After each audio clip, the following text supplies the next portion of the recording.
everybody, and welcome to the March 13th Trips and Traps. Andy Serling, joined by Eric Donovan. 4 races to bring you on this week's episode, covering 2 days, and we'll start off with the 6th of March, and this is race number 8. We'll show you now a State Bred 2-Lit Allowance optional claimer for fillies and mares. Mile on the 16th, we're going to focus in here on the 9 Great Gracie Dane, who didn't get the projected pace that we all thought she would. Well, we shouldn't say we all, because you actually projected this pace perfectly, and there she is breaking from the outside, and we had a disagreement about this on Talking Horses, and you proved to be right. There were only 4 speeds in here, so surprisingly, one went to the front, and nobody really bothered him. I'm not sure how the 7 was rated in this race, a horse that's a sprint speed.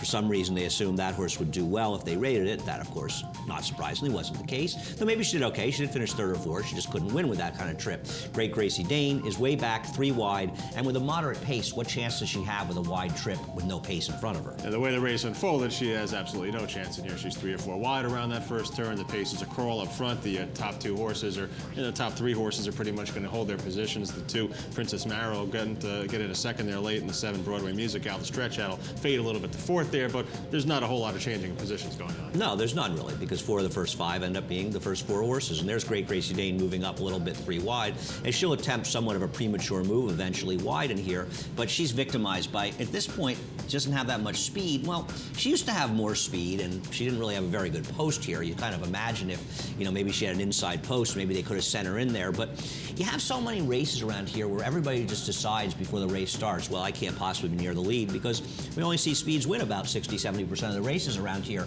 so you really obviously don't want to be in the front end. You want to strangle your horses back all the time.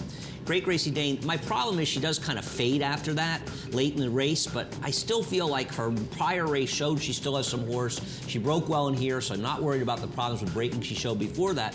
What chance does she have in here, Eric? Yeah, she didn't have any chance the way the race unfolded here. I see what you're saying about, her getting a little bit tired late. The 4 does pass her in the final stages, but she was wider throughout the entire race than the 4 horse was, and that was a physical delivery here.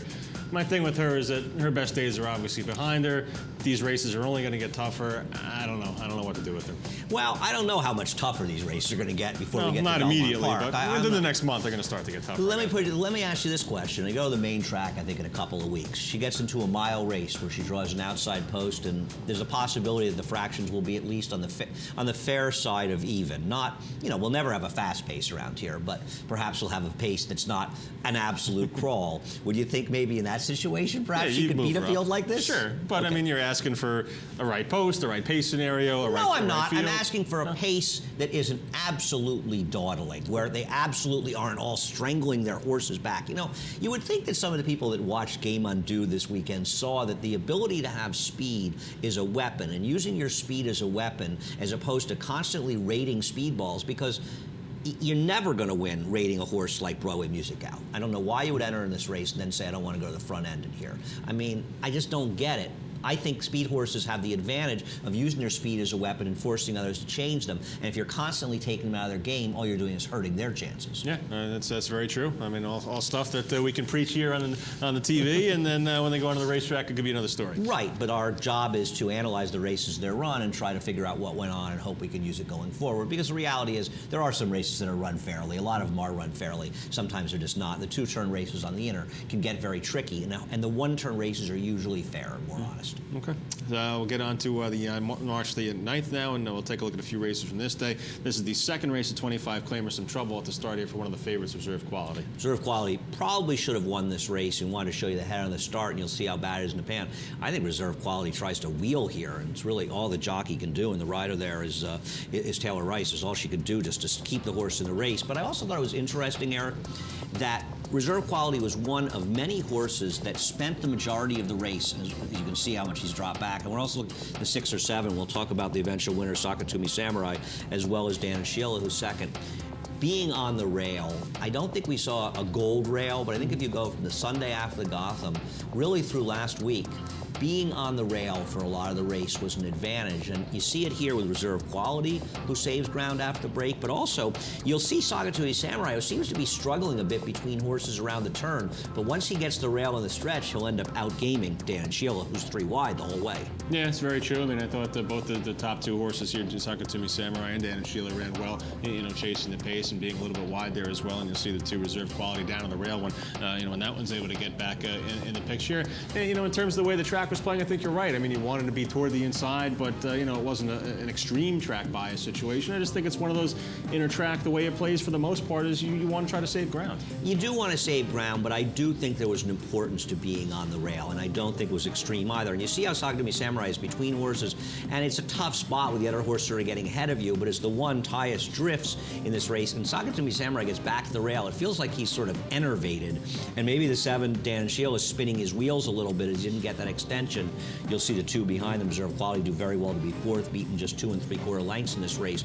Probably was best. I think the rail made a difference in this race, and like you said, I don't think it's something you want to get wildly carried away about, but I do think you want to look at these races and look for horses that never got near the rail and ones who were 3 wide or so, and horses that are on the rail, downgrade them a little bit. Yeah, I think you're right, because I mean, Sakatumi Samurai, you saw the move that he made toward the rail in the stretch, and quite honestly, that move, you see horses flatten out a lot when they make that move. Yeah, you do see it trying to rally inside of horses, and I remember the race at One Great Classic, one on Saturday, where he got this great ride and great trip coming up the rail and angling out, whereas Jeter was the favorite in the race. He was chasing on the outside the whole way. Now, maybe One Great Classic just a little bit better than Jeter. They seem fairly close, but I think the trip really made a difference there, and just kind of look for those races, and we'll see another one a little bit later. This race, in fact, a horse being on the rail, but this is sort of a tale of 2 trips. And we'll take a look at the 4th race now from March 9th, the State-Bred Maiden Claimer for $16,000. We'll take a look at the 1 Astronomo, a second-time starter here, first off the claim from Michelle Nevin, and the 6 Spango, a firster from Joe Aquilino's farm. Yeah, I don't think there's any doubt that Astronomo breaks about a length and a half slow here. It was the best horse, and these horses will finish 1-2. Astronomo's going to get in some other trouble that will show in the backstretch and be steadied out. A hard horse to handle. The rider's seat around the turn a little uncomfortable. But I thought your argument about Spango is a valid one, and that Spango made the early move in this race, and that ended up costing him the race. I'm not blaming the rider, and I don't think you are either, but he did make that decisive early move. Yeah, I mean, he goes up and chases the other speed horse here. Tell It to the Man, who took some money in here, was 5-1, and Tell It to the Man will fade to a 4th in here and be beaten 6 1/4 lengths. So I like the effort here from Spango, a first-time starter, showing some speed on the front end. You see the steadying coming up there for the inside horse, Astronomo. He's just taken out of the race. I mean, he loses a good 2 lengths of position easily in there, maybe a little more. It'll go between horses. The thing about Spango, here's the problem with Spango. First of all, he was 17-1, so if you bet him, you just lost, and it's a little bit frustrating, even though the 1 was clearly best in here. But is he going to be ready to run as well in his second start? As you see Astronomo between horses trying to get comfortable, Spango taking control. I think if Spango runs back to this race next time in a similar type field, he's going to win. Yeah, he's going to win, but it's a fair point. I mean, he was a big price in this race here. He runs his first race, he runs his big race here first time out for the Aquilino barn. You don't know what you're going to get second time out from this horse here. And you see Astronomo lengthen those strides and eventually catch Spango. But clearly these 2 horses, okay for the $16,000 maiden claim. Well, this race got a 51 buyer figure. And I know that in the grand scheme of things, not that good, but these fields are getting routinely figures of around 40.